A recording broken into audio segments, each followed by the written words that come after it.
வணக்கம். இன்றைய பிஎன்சியின் செய்திகளை வழங்குவதற்காக நான் ஷாலினி மூர்த்தி. விரிவான செய்திகளை பார்ப்பதற்கு முன்னதாக தலைப்புச் செய்திகளை பார்க்கலாம். மோடி தலைமையிலான ஆட்சியால் தமிழ்நாட்டிற்கு பிரகாசமான எதிர்காலம். அதிமுக பொதுச் செயலாளர் எடப்பாடி கே பழனிசாமி தகவல். தேசிய ஜனநாயக கூட்டணியின் முதல்வர் வேட்பாளர் இபிஎஸ் வீட்டில் விருந்து.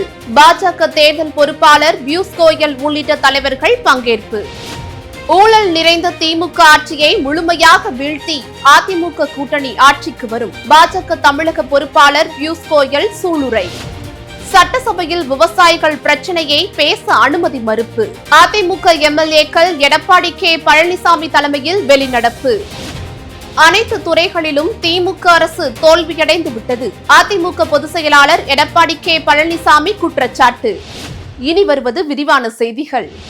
தேசிய ஜனநாயக கூட்டணியின் முதல்வர் வேட்பாளரும் அதிமுக பொதுச் செயலாளருமான எடப்பாடி கே பழனிசாமி வீட்டில் இன்று பாஜக தலைவர்களுக்கு விருந்தளிக்கப்படுகிறது. பிரதமர் மோடி வெள்ளிக்கிழமை மதுராந்தகத்தில் நடைபெறும் பொதுக்கூட்டத்தில் பங்கேற்க சென்னை வர உள்ள நிலையில் சென்னை பசுமை வழிச்சாலை இல்லத்தில் பாஜக தலைவர்களுக்கு எடப்பாடி பழனிசாமி காலை விருந்து அளிக்கிறார். பாஜக தேர்தல் பொறுப்பாளர் பியூஷ் கோயல், தமிழக பாஜக தலைவர் நயினார் நாகேந்திரன், பொன் ராதாகிருஷ்ணன், எம்எல்ஏ வானதி சீனிவாசன் உள்ளிட்டோர் பங்கேற்றுள்ளனர்.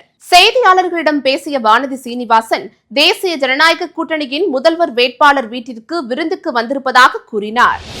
மத்தியில் பிரதமர் மோடி தலைமையில் ஆட்சி நடைபெற்று வருகிறது. அதேபோல தமிழ்நாட்டில் அதிமுக தலைமையில் ஆட்சி நடைபெறும் என்று பொதுச் செயலாளர் எடப்பாடி கே பழனிசாமி தெரிவித்தார். பசுமை வழிச்சாலையில் செய்தியாளர்களிடம் பேசிய இபிஎஸ், மதுராந்தகத்தில் பிரதமர் மோடி தலைமையில் நடைபெறவுள்ள பொதுக்கூட்டத்தினால் தமிழ்நாட்டின் மிகப்பெரிய மாற்றம் ஏற்படும் என்று கூறினார். பிரதமர் மோடி தலைமையிலான ஆட்சியில் தமிழ்நாட்டிற்கு பிரகாசமான எதிர்காலம் இருப்பதாக கூறிய எடப்பாடி கே பழனிசாமி, மேக் இந்தியா திட்டத்தின் மூலம் வலிமையான இந்தியாவாக உருவாகி இருப்பதாகவும் கூறினார்.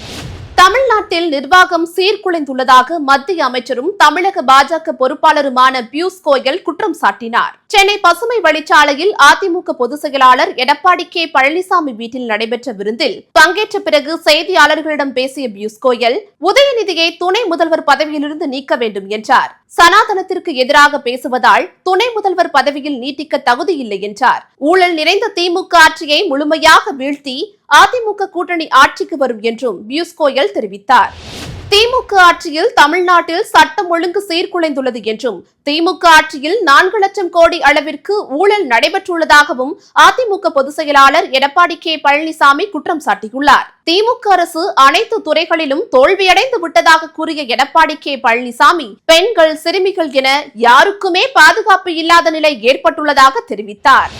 திமுகவில் இணையும் எண்ணத்திலிருந்து பின்வாங்குகிறேன், நான் அரசியலில் இருந்து விலகுகிறேன் என ஓ பன்னீர்செல்வத்தின் ஆதரவாளரும் அதிமுகவின் முன்னாள் எம்எல்ஏவுமான குன்னம் ராமச்சந்திரன் தெரிவித்துள்ளார். அதிமுக ஓபிஎஸ் அணி தொண்டர் உரிமை மீட்பு குழுவின் அம்மா பேரவை மாநில செயலாளராக செயல்பட்டு வந்த ஆர்.டி. ராமச்சந்திரன் நேற்று மாலை தனது அரசியல் ஆசான் வைத்திலிங்கம் திமுகவில் இணைந்ததை தொடர்ந்து வருகிற 26ஆம் தேதி தானும் திமுகவில் இணைய போவதாக கூறியிருந்தார். இந்த நிலையில் தனது வளர்ப்பு தாயான ஜெயலலிதாவின் புகைப்படத்தை தனது அலுவலகத்திலிருந்து எடுக்க முடியாது என்றும் கண்ணீர் மல்க தெரிவித்துள்ளார்.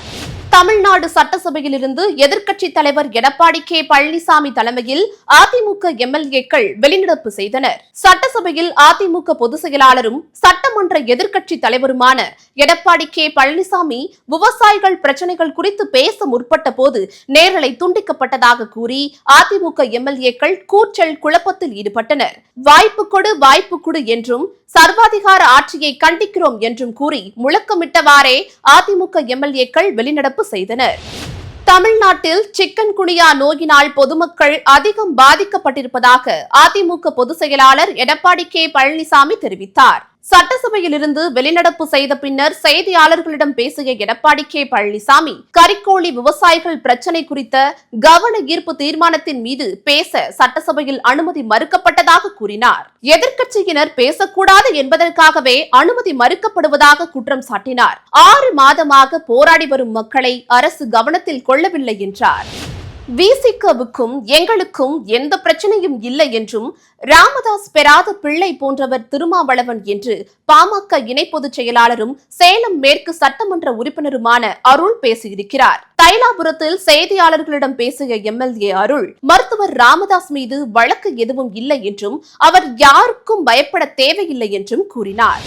மறைந்த முதல்வர் ஜெயலலிதா மீதான வருமான வரி வழக்கில் வசூல் நடவடிக்கைகளை நிறுத்தி வைக்கும்படி வருமான வரித்துறைக்கு சென்னை உயர்நீதிமன்றம் உத்தரவிட்டுள்ளது. மறைந்த முதல்வர் ஜெயலலிதாவுக்கு எதிரான வருமான வரி வழக்கில் 13 கோடி ரூபாயை செலுத்தக் கூறி அவரது சட்டப்பூர்வ வாரிசாக அறிவிக்கப்பட்டுள்ள தீபாவுக்கு வருமான வரித்துறை நோட்டீஸ் அனுப்பியது. இது தொடர்பான வழக்கை விசாரித்த நீதிபதி, வரி பாக்கி தொடர்பாக 2 வாரங்களில் பதில் மனு தாக்கல் செய்ய வருமான வரித்துறைக்கு உத்தரவிட்டுள்ளனர்.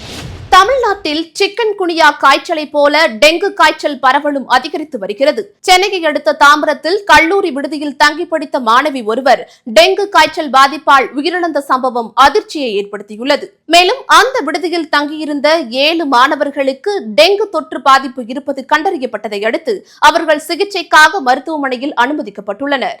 டெங்கு பரவல் அதிகரித்துள்ளது மக்களிடையே அச்சத்தை ஏற்படுத்தியுள்ளது. இத்துடன் செய்திகள் நிறைவடைகின்றன. அண்மை செய்திகளை உடனுக்குடன் தெரிந்து கொள்ள எப்பொழுதும் BNC டைம்ஸ் சேனலுடன் இணைந்திருங்கள். நன்றி.